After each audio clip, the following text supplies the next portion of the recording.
بسم الله الرحمن الرحيم السلام عليكم ورحمة الله وبركاته dhageystayaal kusoo dhawaada warka subaxa idaacada islaamiga alfurqaan qodobada aad ku maqli doontaan waxaa kamid ah xarakada mujaahidiinta al-shabaab ayaa saaka xiradiisa gaalkacyo ku weerartay ninkii nabiga caayay kadibna sheegtay nabinimada iyo ilaahnimada waaliga shabeellaha dhexe ayaa faahfaahin dheeri ah ka bixiyay weerarkii daraad ka dhacay nawaaxiga degmada balcad ee gobolka shabeellaha dhexe ciidamada dowladda federaalka ayaa nin shacab ah ku dilay degmada mahaday ee walaayada shabeellaha dhexe beesha xawaadle ayaa xoolo ay ugu tala gashay mujaahidiinta furimaha hore ku wareejisay walaayada jubbooyinka mujaahidiinta imaaradda islaamiga ee afghanistan ayaa soo saaray filim qiimo badan oo ay kusoo qaadatay mid kamid ah halyeeyadii kasoo jihaaday wadankaas oo diyaar garooba qodobadaas oo dhammaystiran إسلامنا دستورنا قرآننا فرقان آياته موزونة من ربنا الرحمن إسلامنا دستور warkii oo fidsan xarakada mujaahidiinta al-shabaab ayaa saaka xiradiisa gaalkacyo ku weerartay ninkii nabiga caayay kadibna sheegtay nabinimada iyo ilaahnimada stuudiyaha waxay ula sugan wariyeen cabdifataax maxamed qaasim hay cabdifataax saaka sidee wax uu dhacay inaga warbixin aad baad u mahadsantahay cabdisamed saaka aroortii hore ciidamo ka tirsan xarakada mujaahidiinta al-shabaab oo aad u hubaysan ayaa waxa ay ku jirmaadeen xero uu magaalada gaalkacyo ka degan yahay cabdiweli cali cilmiyare oo caan ku ah waayihii ugu dambeeyey inuu aflagaadeeyay nabiga maxamed sallallahu alayhi wasallam sidoo kale uu sheegtay inuu yahay isagu nabi waxa kale uu sheegtay inuu ilaah yahay cabdiweli waxa kale uu sameeyay team ama koox heeso iyo music garaaca waxaana ay ku heesayaan aayado qur'aan ah iyaga oo diinta ku jeesjeesaya waxa uu si cad u sheegayay in iyagu waxa ay alla ku caabudaan ay yihiin music iyo heesaha iyo waxyaabo kale oo afka qofka muslimka ah aanu soo qaban karin iyadoo dadka muslimiinta ah ay sidaas uga warqabeen isla markaana uu ku noolaa magaalada gaalkacyo ayaa waxaa jirta in maalinba maalinta ka dambaysa uu samaysanayay ciidamo iyo ilaalo markii ugu darneed oo ciidamo aad u badan uu samaystay iyo xero uu ka degan yahay magaalada gaalkacyo isla markaasna uu isagu u haystay in xilligan wixii ka dambeeyay ammaankiisu uu sugan yahay cid soo weerari kartaahina aanay jirin ayaa saaka runtii ciidamo kamid ah xarakada mujaahidiinta al-shabaab waxay wajaheen xeradaasi cabdiweli uu deganaa waxaa marka hore lagu furtay sida xogta aynu ku heleyno weerar nafurnimo ah qarax weyn ayaa dhacay ciidamadii ilaalada ahaa iyo albaabadii oo dhan ayaa qaraxaasi u balaqay kadibna ciidamo xoog ku galayaal ah ama inqimaasiyiin ah ayaa u dhaadhacay xeradii iyo qaybihii uu ka deganaa cabdiweli ciidamadu durbada waxay bilaabeen in ay beegsadaan qof walba oo xerada ku jiray oo cabdiweli kooxdiisii iyo ilaaladiisii kamid ah waliba waxay si gaar ah u beegsadeen meeshii cabdiweli uu ku jiray xalayna uu ku hoyday inta badan oo caanka ku ahaa taasoo muujinaysa in xog fiican ay ka hayeen muddo kadib markii xabadu ay ka shanqaraysay meesha bulshada ku dhaqan magaalada gaalkacyo ayaan la xiriirinay oo inoo sheegay in qarax weyn la maqlay xabadu ay dhacayso ilaa hadda aan la ogeyn cabdiweli in la qabtay in la dilay saas ay barbar socotay in warka SMS-ka ama message-ka idaacadda al-furqaan ay dirto ayaan hadba meeshay wax marayaan bulshada u sii marsiinay kadibna waxaa soo baxay in cabdiweli ciidamada xarakada mujaahidiinta al-shabaab ay toogteen oo meesha ay ku dileen isaga iyo 11 kale ayaa hadda wararkii ugu dambeeyay waxay noo xaqiijiyeen in isku meel meedadkooda ay yaalaan walow ay macquul tahay in khasaaro intaasi ka badan yahay waayo meedadka hadda la sheegayo oo cabdiweli uu kamid yahay sujuuda ayaa xabadi uga wada taala marka kuwii qarxayada ku dhintay iyaga laftigooda waa khasaaro dheeraad ah oo ka soo gaaray weerarkii saaka bulshada ku dhaqan magaalada gaalkacyo arrintan waxay ku noqotay mid fajicisa ah waayo waxay mar walba sheegayeen inay ka baqayaan in carada Allah ay ku dhacdo maadaama nin iyagii ku dhex jira oo deegaankii jooga uu sheeganayo nabinimo nabiga sallallahu alayhi wasallam uu caaynayo Allah subhanahu wa ta'ala uu wax ka sheegayo diintii uu ku xadgudbayo dadkii odayaasha dhaqanka ahaa iyo waxgaradkii iyo dadkii siyaasiyiinta isku sheegayeen ay qaarkood leeyihiin lamaba taaban karayo qaarna ma aragtay ay isaga aamusayaan xaaladda runtii aad u adag ayaa meesha ka jirtay marka bulshada ku dhaqan magaalada gaalkacyo iyo guud ahaan dadka Soomaaliyeed caalamka ku kala dhaqan isla markaana warbaahinta la socda runtii arrin kadis ah ay ku noqotay weerarkii saaka dadkan waxay ka muujinayaan farxad war ka soo baxay xarakada mujaahidiinta al-shabaab oo kooban waxa dadka muslimiinta ah loogu bishaareeyay in laga horleexiyay ninkaasi sida aadka uga xadgudbay diinta iyo nabiga sallallahu alayhi wasallam iyo Allah subhanahu wa ta'ala waxaan la xiriiray intaas kadib mid kamid ah waxgaradka magaalada gaalkacyo oo lagu magacaabo Cabdi Axmed dankiisa wuxuu noo xaqiijiyay in Cabdi Weli qudha laga jaray oo meesha lagu dilay isla markaana ay ku faraxsan yihiin ka waxgarad ahaan waxaana ay u duceeyeen xarakada mujaahidiinta al-shabaab oo sheegay in iyagu wax ay xaqiijin waayeen oo maaragtay nabiga sallallahu alayhi wasallam ay ku difaaci waayeen in dhiigooda maanta ay ku xaqiijiyeen ciidamada xarakada mujaahidiinta al-shabaab waana ay u duceeyeen waa kan nabadoon Cabdi Axmed Cabdi Weli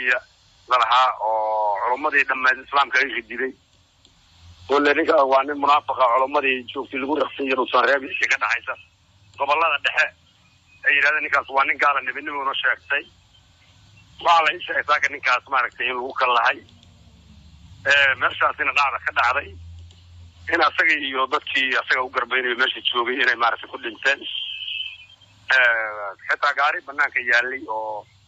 نمكوا رجوا تيجي شكر على جرما قاري كان لا عرفنا أو متجدع ومثلا كوغر حي marka sidaas ahayna kulli waxa ay ninkaas culimada islaamku ay yiraahdeen waa gaal qof idilana waxaan u maleynaa mar haddii qofka la xugmiyo oo culimada islaamka ay xugmiyaan in dilkiisu bannaan yahay waa gartay ninkan waad uga sii xog ogaalsan tihiin Soomaali inteeda kale haddaad tihiin waxgaradka gobolka Mudug gaar ahaan Gaalkacyo marka laga yimaado inuu aflagaadeeyo nabiga ama uu sheegtay nabinimo iyo ilaahnimo dhibaato intee leeg ayaad ku qabteen deegaanka marka la eego oo Gaalkacyo kaliya maahan geeyiga Soomaaliya kala gaaray dhibkiisu shidadiisu sababtoo ah dhalinyaradii dadku waa dad iska maartay beehofa waa chat iyo wuxuu u dhigay iyo wuxuu rabo ku sameeyay marka kaaninkaas maartay waxaan u arag dhibaatada uu ku hayo dalka oo dhan ilaahay subhanahu wa ta'ala ana qadaray ilaahay ka wada maanta marka ilaahay maartay arintaas dhib badan baan ugu haysay ilaahay ugu mahadinaynaa ilaahay uu fasaadkiisa shidadiisa qoom kasta hadii la diilay ka dulqaada dadka gobolada dhexe ana waadi aad macaan leena culimadu maadaama ay fidiyeen anagu kulli caamaanay laakiin waxaan qaadanaynaa warka culimada ay yiraahdeen maartay ninkaas waa nin gaaloobay taasaan qaadanaynaa weliba isku daydeen ka deegan ahaan in aad wax ka qabataan oo aad kala dagaalantaan arrintan xadgudubka ah oo Allah iyo rasuulkiisa iyo diintiiba uu ku xadgudbay waa la dagaalamay waa la isku dayay ilmihi qaar laga watay waxaan baa waxa la yiri waxaan oo cabartay lama celin karo marka meesha dad sunnada ku bartaan waa la celin waayay laakiin waxa la isku dayay culimada iyo odayaasha iyo nabadoonnada iyo hooyooyinkii qof walba cunugiisa uu gacanta ka wato uu ka nahiyo waxaan ninkan uu wato ka reeb marka intii la reebi karaa waa laga reebay intii la reebi waayana waa intaan saakay maarta meesha loogu yimid waa garta inkastoo dadaalkiinu uu gaari waayay inaad ficil sameysaan ama si adag aad uga hadashaan arrintan haddana saaka rag ka tirsan xarakada mujaahidiinta al-shabaab ayaa difaacista nabiga dhiigooda ku xaqiijiyay raggaas maxaad oranaysaa أنا وعلى نكى لا غير جزاكم الله خير كات نكى دلي جنة الله كورافسان لأن هاي إلى أين هو بركة فريق الله واسعي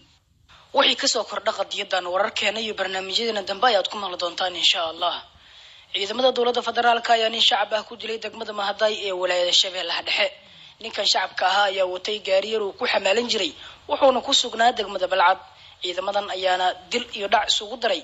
ciidamada dawladda federaalka oo badankooda ahaan jiray kuwa ka tirsanaa hogaamiye kooxeedyadii ayaa iska laaya shacabka masaakiinta ah ee xamaasha waxaana jirin cid wax iska weydiiso dilka ay maalin waliba u geysanayaan ummadda Soomaaliyeed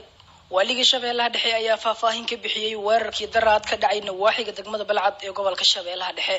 wareysigan oo idaacadda Al-Furqaan la yeelatay waliga walaayadii Islaamiga ah ee Shabeellaha Dhexe ayuu si faahfaahsan kaga hadlay weerarkii ka dhacay nawaaxiga deegaanka Qalimow ee gobolka Shabeellaha Dhexe weerarkaas oo ahaa dhabagal ayaa lagu laayay askar ka tirsan ciidamada dawladda federaalka ugu horeyntii waliga ayaa faahfaahin ka bixiyay sida ay wax u dhaceen iyo khasaaraha ka soo gaaray ciidamada dawladda federaalka ee weerarka dhabagalka ah loo dhigay amaliyadii ilaahay baa ku mahadsan talay mujaahidiinta Shabeellaha Dhexe u fududeeyay in ay cagta mariyaan cadowga ilaahay oo gaalada hoggaanka uga ah gumaysiga ummadda Soomaaliyeed iyo la dirarka diinta Islaamka nimankaasoo shalay meesha u dhaxaysa qalcad iyo haddii ilaahay idmaayo jawhar cagta lagu mariyey insha allahu tabaaraka wa tacaala ilaahay waxaan ka rajeynayaa inuu ayagana oo naarti jahannama ka waraabto kuwa dambana ay ku cabro qaataan tooba keenaan khasaaraha waxa weeye faa'iida ka dhashay khasaara kama dhalan nimankaasoo diinka Islaamka iyo ummadda Soomaaliyeed cadow ka hogaaminayay waqtigooduna uu hadda gaarayo 19 soddonna ay dhaawac tahay uu ka mid yahay taliyayaashoodii muddada mid ka mid ah marka 19 nin ayaa laga dilay 30na waa laga dhaawacay 2 baabuurna waa laga furtay baabuurna waa laga gubay marka ilaahay baa ku mahad wadadan dheer ee isku xirtay Jowhar iyo magaalada Muqdisho ayaa marar badan weerar dhabagal ah loogu dhigay ciidamada shisheeyaha iyo kuwa dawladda federaalka iyadoona shisheeyaha ay iska dhaafeen maritaankeeda ayaa haddana la weydiiyay Sheekh Ciise Sheekh Yuusuf waaliga wilaayada Islaamiga ah ee Shabeellaha Dhexe sababta ay ugu soo dhiiradeen askartan shisheeye kalkaalka ah wadadan runtii ilaahay waa wuxuu maleegayaa moogtahay shaqalbu u maleegayaa gaalada qaalimo dhanna ilaahay waa u kaadiyaa ilaa uu hadduu qabsana siima daayo marka waxaa la dhihi karaa mid khayru mas-uul ah oo hadda gaalada isu tusayo cusub oo hadda lagu bedelo caanood ayaa ka dambeeyey oo isagu muujinaya inuu wax qaban karo ilaahayna wuxuu uga dhigay istuskiisii hadiimadaasu marka waxaa la dhihi karaa waxaa u sababa dadkaas anoo caaminood lagu bedelayo faydaanka gabagabada wareysigiisa ayuu waaliga fariin ugu diray ciidamada dawladda federaalka ee inta badan ku baabaa weerarada ay ku qaadaan ciidamada xarakada mujaahidiinta al-shabaab waxa weeye horta askar Soomaaliyeed oo u nisbayna Soomaalida waa cad qurun ah oo ka xumaaday ummadda waxaana leeyahay waxa aad ka shaqaynaysiin adigna waa ogtihiin dadkiina idin dhalana waa ogyihiin in cadowgi ummaddan Soomaaliyeed in loo noqdo la horkaco dalkooda in la qabsado laga shaqeeyo diintooda in lala diro laga shaqeeyo waxay karoon ayaad ka heli kartiin adduunka marka waxaan leeyahay ilaahay u tooba keena inta aadan jahannama ku dhamaana waana ogtihiin adinka laftiinu dad Soomaali oo muslimiin ka dhalateen masiirkiinu inuu jahannamo yahay shakiida kagama jiro in Ethiopia iyo Uganda iyo Burundi iyo Kristaan Maraykan hor jooga inuu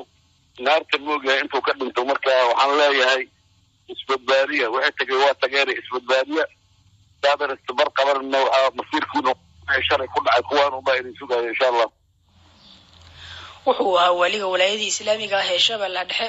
oo faahfaahin ka bixinaya weerarkii daraad ka dhacay duleedka magaalada Balcad sida warbixinta warkan uu ku faahfaahinayo wariyaheen Cabdiwahaab Sheekh Aadan Beesha Xawaadle ayaa xoolo ay ugu tala gashay mujaahidiinta fariimaha hore ku sugan ku wareejisay wilaayada Jubbooyinka kadib munaasabad ka dhacday magaalada Jilib ayay nabadoonada Beesha Xawaadle waxay tiro geel ah iyo ari ay ku wareejiyeen wilaayada Jubbooyinka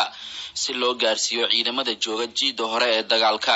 Suldaan Cabdiqani Cabdullaahi gudoomiyaha odayaasha Jubbooyinka oo ugu horeen halka ka hadlay ayaa u mahadceliyay beesha iskeeda isku soo xilqaantay isagoona beelaha kale ee dhiman ugu baaqay tilaabada nuucan oo kala ah inay qaadaan xooluhu ay kaga jiraan kaalinta koobaad quraanka inta badan nafta iyo maalka hormariya الله سبحانه وتعالى قال يا أيها الذين آمنوا هل أدلكم على تجارة تنجيكم من عذاب أليم تؤمنون بالله ورسوله وتجاهدون في سبيل الله بأموالكم وأنفسكم ذلكم خير لكم إن كنتم تعلمون كوا مؤمنين إلهي رسول رميو ما يدين تصيا تجارة أما قناعسي أتكلم بتقشان عذاب حنون كرم يا لله عز وجل يا مؤمنين يا مسلمين ها يا ربي ويجوابته تؤمنون بالله وإلهي ورسوله إلهي بارمين إنسان رسولك بارمين إنسان كذبنا وتجاهدون في سبيل الله بأموالكم وأنفسكم جدك الله ياتكم الله إنسان دينك الله يا دفاع إنسان وتكون دفاع إنسان مالكين إيوه نفتينا وكاسو مالك اللي هرمريه مالان جهاد مسعون أيوه مسلمين الصوماليين مركا يو كدولا يو كاين دلاقا يا هالكاس أي مالكي كينيان ولشنا دي فرنتي بتشوغين با الله سبحانه وتعالى ونوات كي إن المال كنا بحنو walaalayaal saan ognahayna maanta jihaadka waddankeena ka jira waa mid farul cayn ah. jihaadka waxaan ognahay inuu u qaybsamo farul cayn iyo farul kifaaya ama waajibaadkaba sidiisaba labada qaybood. farul cayn waxaa la yidhahdaa ka salaad, wax qof walba goonidiisa looga rabo oo qof kale wakiil uga noqon karin, wiilku aabihiis uga noqon karin, hooyada yani qof wakiil uga noqon kara uusan jirin.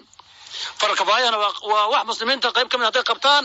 qaybta kale ka dhacaya. ugu dambeyntii suldaan maxamuud ismaaciil cali oo ah suldaanka xabaadle ayaa goobta ka hadlay, waxaana uu sheegay in tiro xoolo ah oo isugu jira geela iyo ari walaayadu ay ku wareejiyeen. أول الله سبحانه وتعالى ما هذا إسكال ما هذا أساس سناتي نفتي إذا نفتي محمود دردار مياه الله سبحانه وتعالى عسيس بعد الله إن شاء الله وحن ربا إن أمهات عليو ضمان ولاية إسلامية قيبت حركة قبل دقمة أنت ما شاء الله أنا جو سلطان كباش حوالي جبوين كا نبضون كنا محمد دي سفرية دقمة جرب يأذياش حوالي مركان سيجونيا أوتشني وحن ولاية إسلامية دقمة جرب وهدية أن أقول يقني tira geela iyo tira arya mujaahidiinta furmaha jooga aan ugu deeqnay tira geela iyo tira arya inaan ku garab istaagno insha Allah raxmaan hadii ilaahay raa waxa yeelay maanta waqti aan ku jirno waa waqti aad iyo aad runtii u socda dagaal ee u dhaxaysa gaaliga islaamka ah. annaga haddaan nahay salaadiintii waxaan diyaarnaa inaan walaalaha jooga funta aan garab istaagno insha Allah aan ku garab istaagno wax alla waxaan hayna dhaqaale ah iyo naf iyo maalba inta insha Allah hadii ilaahay raa waana u diyaarsana insha Allah qazaa'intii islaamkan hadday bilaawatay oo hadday koobta insha Allah ee gaalana way jabtay. ilaahay subhanahu wa ta'ala ayaa jibiyay waana jabtay insha Allah dhinac walba way ka jabtay. waxay ka jabtay dhinaca ciidan, waxay ka jabtay dhinaca isha dhaqaale, dhinaca isha hub inta way burburtay insha Allah. islaamkana maanta ayuu koobay insha Allah raxmaan maadaama islaamkii isha salaadiintii iyo nabadoonadii iyo ugaasida ay u taagan yihiin in dhaqaalihii maanta inay bixiyaan xoolihii nool oo isku jiro walba yihiin ay ku dagaalamayaan insha Allah. waxaan jecelahay in arrinkaasi maanta meesha u dambeysay laga hadlayo insha Allah. walaalaha jooga furunta waxaan rabaa inaan ku adkeeyo insha Allah u sheego in aan garab taaganay maadaama aanay salaadiintii iyo odayaashii iyo nabadoonadii inaan garab istaagno insha Allah. aan ku garab istaagno wax alla waxaan ahayno oo dhaqaalaha ama nafa ama maal insha Allah raxmaan hadii ilaah awoodo ilmo xoolahaasi aan bixnay waa tira geela iyo tira arya. waayahan waxaa isa soo taraya beelaha dega wilaayada jubbooyinka oo ku tartamaya bixinta xoolaha si loo gaarsiiyo ciidamada jabhaadka ee furmaha dagaalka kula safraya shisheeyaha soo duulay. mahadsanid Cabdi Wahaab. halka warkan aad kala socotaan waa idaacadda islaamiga ah ee Al-Furqaan. ugu dambeyntiina mujaahidiinta imaarada islaamiga ee Afghanistan ayaa soo saaray filim qiimo badan oo ay ku soo qaadatay halyay kamid ah raggii soo maray wadankaas. بسم الله الرحمن الرحيم.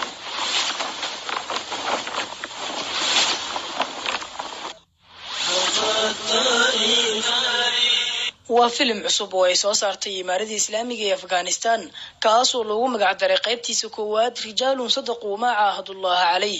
amar karun sheegay wixii ay Allah kula balameen. waxaan la daawan karaa muddo 30 daqiiqo ah iyo 27 sekin. isdaarkan ayaa lagu soo gudbinayaa Alxaaji Sheekh Jalaaluddin Xaqaani rahimahullah oo kamid ahaa hogaamiyaasha waayaraga ah kana qayb galay dagaaladii jihaadka ee Afghanistan ay martigelisay tan iyo 80yadii. filimkan ayaa qaybihiisa hore lagu soo qaadanaya Sheekh Jalaaluddin Xaqaani oo muxaadareynaya boqolaal ka tirsan ciidamada imaarada islaamiga ee Afghanistan waxaana uu ahaa shaqo saaxiib ah faafinta diinta islaamka sida filimka lagu sheegay. da masalaatu buli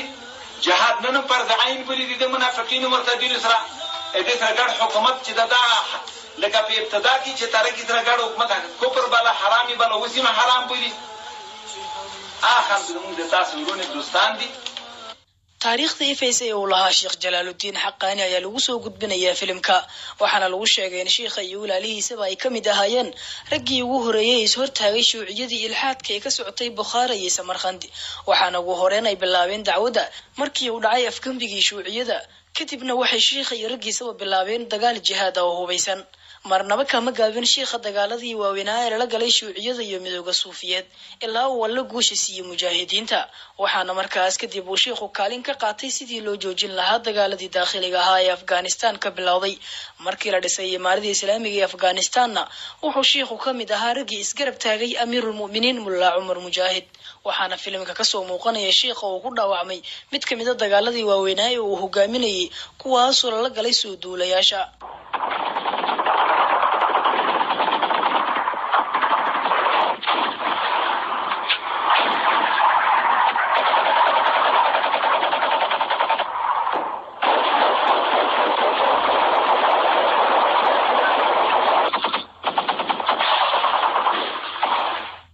sheekh jalaaludiin xaqaani oo ahaa qaa'id dhanka caskariga ah ayaa imaarada u tababaray boqolaal askar ah oo ka qayb qaatay jihaadka waxaana taariikhda uu milicsanayo filimka ka mid ah sheekha oo tababar siinayo guutooyin ka tirsan ciidamada Taliban.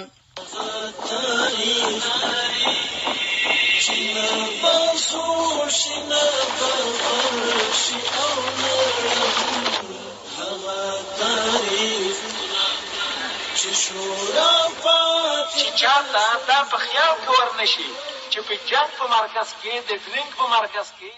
sidoo kale filimka waxaa lagu soo qaadanayaa risaalo uu dhawaantan imaarada u soo diray Dr. Abdullahi Al-Muhaysin oo kamid ah hogaamiyaasha ka jihada bariga dhexe risaaladan gaaban ayaa wuxuu ku bilaabay Allah idin sugu mujaahidiinta Taliban hogaankiina iyo askartiinaba waxayna qatay masiiradiina jihaadiga ah mid ku saleysan siyaasadda sharciga xaqa ah qof waliba oo ku sugan saaxadka jihaadka waxaa laazim ah inuu raaco manhajkiina oo ku saleysan sugnaanshaha wuxuuna ku soo gabagabeeyay Allah idin sugo gabagabada filimka waxaa ka soo muuqanaya shuhadada rag la dhashay sheekh jalaaludiin xaqaani oo ah rag ku caan baxay jihaadka iyo halganka waxayna door muuqda oo aan la qarin karin ku lahaayeen jihaadka ka socda wadanka muslimka ah ee Afghanistan raggan ayaa waxay kala yihiin shahiid maxamed xaqaani shahiid xaafid badaruddin xaqaani shahiid Dr. Nasruddin xaqaani iyo shahiid maxamed cumar xaqaani Allah ka wada aqbala dhamaantooda ugu dambeyn dhowr sano oo xiriir ah wuxuu sheekh jalaaludiin xaqaani ahaa qof xanuunsanaya isla markaana sariiryaal ah isla mid ah sidii uu dhalinyarinimadiisa ugu soo sabray dhibaatooyinka ku soo wajahay dariiqa jihaadka wuxuu haddana ahaa qof ku sabray xanuunka soo ritay ilaa ugu dambeyn uu naftiisa Allah azza wa jalla u dhiibay